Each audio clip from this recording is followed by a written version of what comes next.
नमस्कार आदाब, आप देख रहे हैं ऑन रिकॉर्ड मीरा भाईंदर। मीरा भाईंदर शहर के जीसीसी क्लब में इंडियन मेडिकल एसोसिएशन के द्वारा जीसीसी क्लब में 2 दिवसीय नेशनल कॉन्फ्रेंस का आयोजन किया गया है, जिसमें पूरे देश भर से डॉक्टर्स आए हैं और यहाँ पर लगातार 2 दिन ये जो कॉन्फ्रेंस चलेगी, उस कॉन्फ्रेंस में डॉक्टरों से जुड़े हुए, सरकार की नीतियों से जुड़े हुए मुद्दों पर चर्चा की जाएगी, बहस की जाएगी।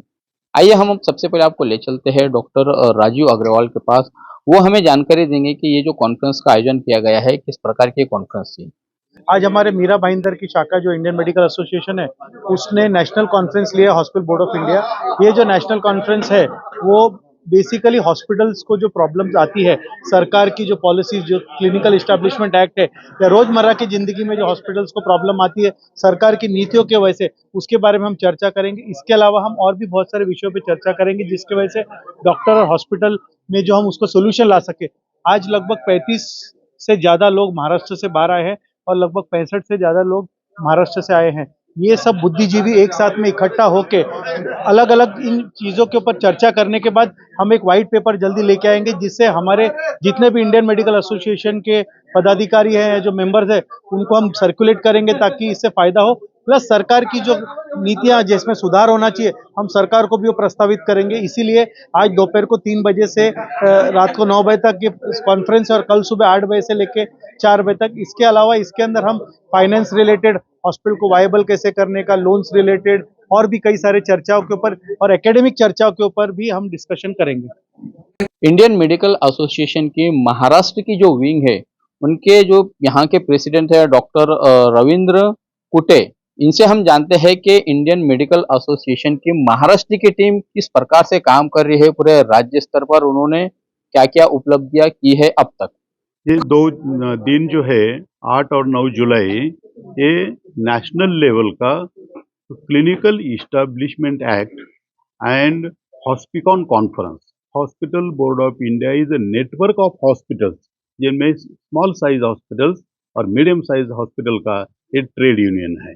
जो हॉस्पिटल छोटे और मध्यम साइज के प्रॉब्लम्स फेस कर रही, वो प्रॉब्लम कैसे सॉल्व करेंगे, ये आज का हमारा 2 दिन का मेन एम है। आज महाराष्ट्र में हमारा 250 शाखा है और हमारे 49,000 मेंबर्स है। उसमें हमने पहली बार आओ गाँव चले प्रोजेक्ट शुरू किया। ये आओ गाँव चले प्रोजेक्ट आज 125 शाखा की वजह से 151 खेड़े हमने अडॉप्ट कर लिया, और उसमें हम प्रिवेंटिव हेल्थ, हॉलिस्टिक हेल्थ, लोगों को आजार रोगराई न होने के कारण अच्छा पानी कौन सा पीने का है और वो डिस्पोज कैसा करने का है, और जो साथी के रोग है उसमें क्या खबरदारी लेनी चाहिए। नॉन कम्युनिकेबल डिसीज बढ़ रहे हैं, कैंसर बढ़ रहा है, मधुमेह बढ़ रहा है, हार्ट अटैक बढ़ रहा है, उसके बारे में क्या उनको जानकारी देने की। और खेड़ों में जो वुमेन्स है, महिला है, लड़कियां है, उनमें एनीमिया बहुत ज़्यादा है। 71% girls and womens they suffer from anaemia.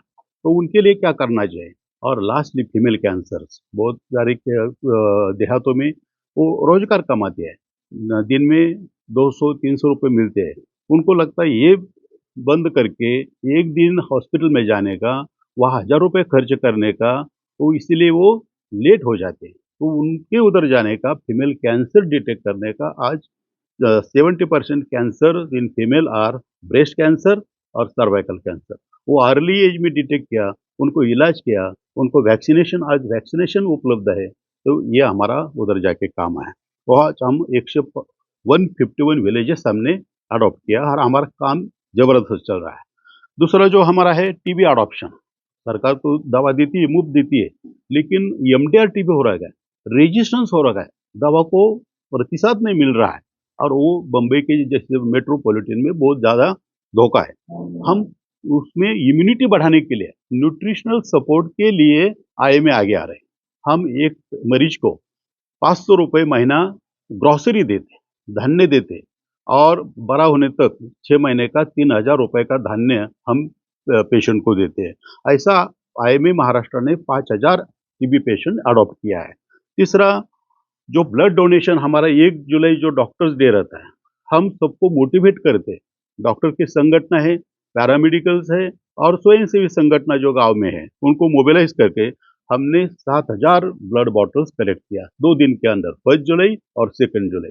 अभी ये 7,000 जो ब्लड बॉटल है, ये तो ऐसे मरीजों को जाएगा जो गवर्नमेंट हॉस्पिटल में एडमिट है, जो धर्मदाय रुग्णालय में एडमिट है और जो म्यूनिसिपल कॉरपोरेशन के एडमिट है।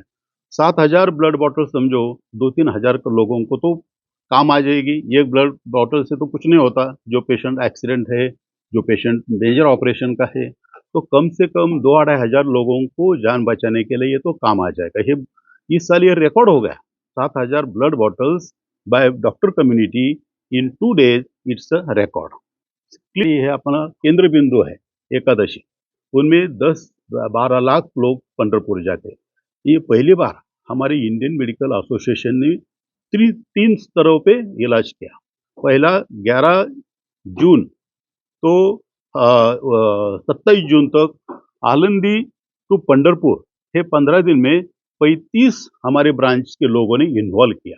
जो 500 डॉक्टर्स उसमें इन्वॉल्व हो गए, मरीज को देखने का, इलाज करने का, जो दिन में चीज वस्तु लगती उनको देने का। पंढरपुर में सेकंड फेज 27, 28, 29 महाआरोग्य शिविर, जिनमें 150 लोकल डॉक्टर्स और 11 मल्टी स्पेशलिटी हॉस्पिटल्स ओपन रखे थे, 3 दिन के लिए ओपन रखे थे और उधर 10,000 से ज़्यादा मरीजों को इलाज किया। अभी मंत्री महोदय और आरोग्य यंत्रणा है, उनका कहना था का टर्शियरी केयर भी होना चाहिए। टर्शियरी केयर हमने सोलापुर में रखा, वहाँ इंडियन मेडिकल एसोसिएशन की शाखा, वहाँ गवर्नमेंट मेडिकल कॉलेजेस, वहाँ हमने एम्बुलेंस रखा और किसी मरीज को कोई हेड इंजरी है, हार्ट अटैक है, स्ट्रोक है, उसके लिए उधर हमने वो टीम अलर्ट करके रखा था।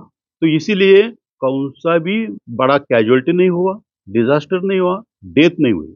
छोटे मोटे इन्फेक्शन और स्ट्रोक जैसा हो सकता है, लेकिन बड़ी बीमारी नहीं हुई। तो ये this is social involvement of Indian medical association Maharashtra state to the community service. Thank you very much. ये थे डॉक्टर रविंद्र कुटे, जो जानकारी दे रहे थे कि आईएमए की महाराष्ट्र की टीम किस तरह से काम कर रही है पूरे राज्य भर में।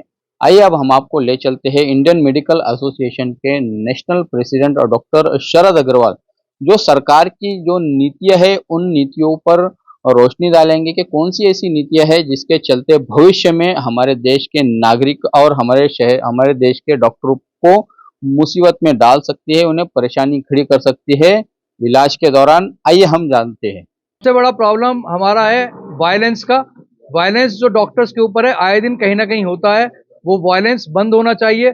सरकार को एक हॉस्पिटल को सेफ जोन घोषित करना चाहिए और अगर सरकार पेंडेमिक के टाइम में एक ऑर्डिनेंस लाके एक एक्ट बना सकती है अगेंस्ट वायलेंस ऑन डॉक्टर, तो वो नॉर्मल सिचुएशन में क्यों नहीं बना सकती। किसी भी देश में डॉक्टर्स पे वायलेंस नहीं होता और अगर वायलेंस इसी तरह से होता रहा तो वो दिन दूर नहीं जब प्राइवेट डॉक्टर्स जो है वो क्रिटिकल केयर मरीज को एक्सेप्ट करने से मना कर देंगे और सरकारी अस्पताल में रेफर कर देंगे।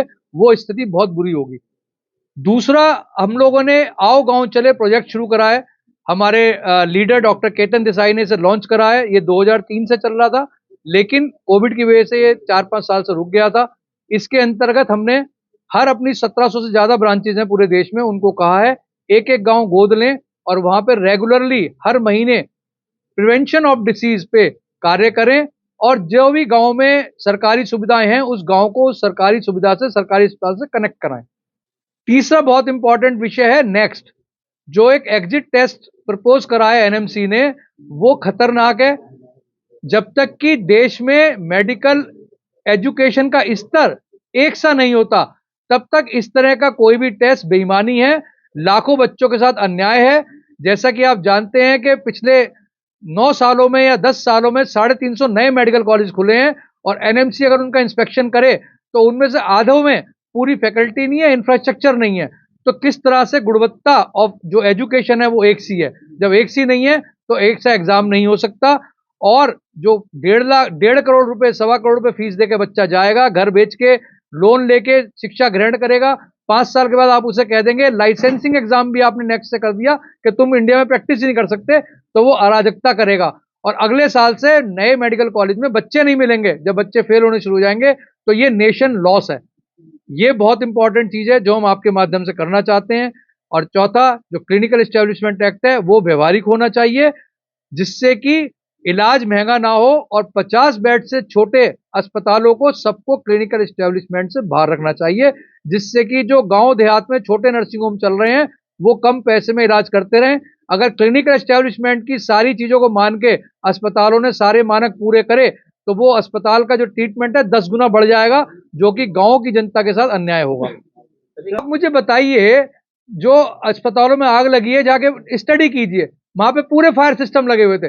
फायर सिस्टम लगना और कोई हादसा होना, दोनों में कोई वो नहीं है कंपैरिजन, लेकिन फायर सिस्टम के नाम पे उगाही शुरू कर देना और मजबूर करना छोटे नर्सिंग होम को। आप मुझे बताइए, जो बड़ा शहर है जो बस चुका है, उसके अंदर जो अस्पताल आज से 30 साल पहले खुला था, वो कैसे 50 फीट 100 फीट चौड़ी रोड बनाएगा वहां पर? वो कैसे वाटर टैंक बनाएगा 1000 लीटर की क्षमता वाला? वो उसकी छत बैठ जाएगी, नीचे जगह नहीं है। तो जो भी आपके मानक हो वो व्यवहारिक होने चाहिए। आप फायर एक्सटिंग्विशर लगा सकते हैं ना वहां पे आग को कंट्रोल करने के लिए। तो मेरा यही कहना है कि व्यवहारिक अप्रोच के साथ चलिए, जिससे कि इलाज महंगा ना हो। आप उन्हें एक्सपर्ट मत कीजिए। क्लिनिकल एस्टेब्लिशमेंट एक्ट में जैसा कि कहा गया है कि सोलो प्रैक्टिशनर से लेके हर एक किसी को कोई भी इमरजेंसी आएगी तो उसे स्टेबलाइज करके भेजना है। उस स्टेबलाइज को डिफाइन नहीं करा गया है, इमरजेंसी को डिफाइन नहीं करा गया है। तो अब एक सोलो प्रैक्टिशनर, कोई आंख का डॉक्टर अपनी दुकान खोल के बैठा हुआ है, उसके पास कोई इमरजेंसी गायनी का पेशेंट आ गया गांव के अंदर, वो कैसे मैनेज करेगा उसे? सपोज कोई ट्रॉमा का पेशेंट आ गया जिसके पेट में इंजरी हुई है, ब्लड की जरूरत है, गांव में बैठा हुआ डॉक्टर कैसे मैनेज करेगा उसे? तो इस तरह की ये अव्यवहारिक चीजें हैं, इसलिए इसमें इनको अलग करना चाहिए। दूसरा, जो इसके मानक हैं, इंफ्रास्ट्रक्चर के जो मानक हैं, जैसे मैंने बताया फायर सेफ्टी है, एसटीपी है, फायर टैंक है, चौड़ी रोड है, चौड़े 6 फीट चौड़ा जीना है, सेंट्रल एसी है, इन सबको लगाने में करोड़ों रुपया लगता है, उनको मेंटेन करने में लाखों रुपया लगता है हर साल।